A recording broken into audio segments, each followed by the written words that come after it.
بسم اللہ الرحمن الرحیم۔ السلام علیکم۔ سعودی عرب میں آنے والے وہ تمام غیر ملکی افراد جو اپنے ویزے پر آتے ہیں یا حج یا عمرے کی ویزے پر آتے ہیں، ان کی کوشش یہ ہوتی ہے کہ مکہ المکرمہ مدینہ منورہ میں زیادہ سے زیادہ وہ ٹائم اپنا گزار سکیں اگر وہ حج یا عمرے کی ویزے پر خاص طور پر آتے ہیں۔ اس سلسلے میں سعودی حکومت کی جانب سے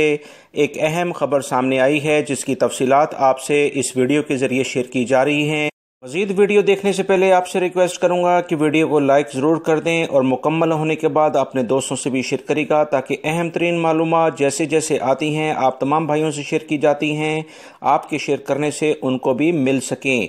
تفصیلات دوستو کچھ یہ ہیں کہ سعودی حکومت کی جانب سے ایک اہم اعلامیہ جاری کیا گیا ہے کہ کل بروز اتوار سے جو عمرے کے سلسلے میں اہم ترین غیر ملکی افراد کو سعودی عرب میں لایا جا رہا ہے، وبائی مرض کرونا کے بعد یہ پہلی کھیپ ہے یا پہلے افراد ہیں جو کہ سعودی عرب میں بیرون ممالک سے بڑی تعداد میں عمرے کے لیے آئیں گے، جن کی تعداد 20,000 کے قریب بنتی ہے۔ اس میں بتایا گیا ہے کہ وہ تمام غیر ملکی افراد جو کہ عمرے کے ویزے پر سعودی عرب میں آئیں گے،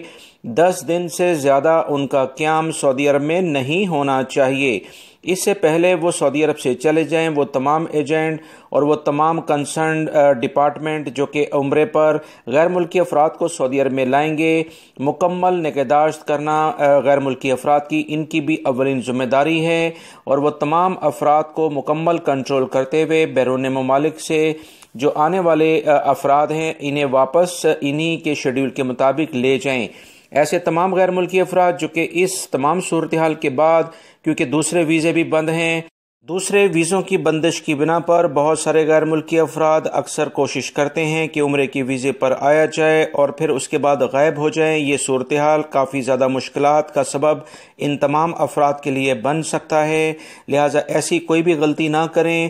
سعودی عرب میں عمرے ویزے پر آنے والے تمام غیر ملکی افراد جن کی عمر 18 سال سے 50 سال کے قریب ہے، لازمی طور پر شیڈول جو انہیں دیا گیا ہے اس پر عمل کریں، ورنہ بھاری جرمانے اگر خدا نخواستہ وہ 10 دن کے بعد سعودی عرب سے نہیں گئے تو ان پر ہو سکتے ہیں۔ احتیاط کریں اور اللہ رب العزت کی جو نیک مقصد کے لیے سعودی عرب میں آپ آئے ہیں اس پر عمل کرتے ہوئے واپس چلے جائیں تو زیادہ بہتر ہے۔ کرتا ہوں اس معلومات کو آپ اپنے دوستوں سے بھی شیئر کریں گے تاکہ کوئی بھی شخص اس طرح کی غلطی نہ کرے۔ السلام علیکم۔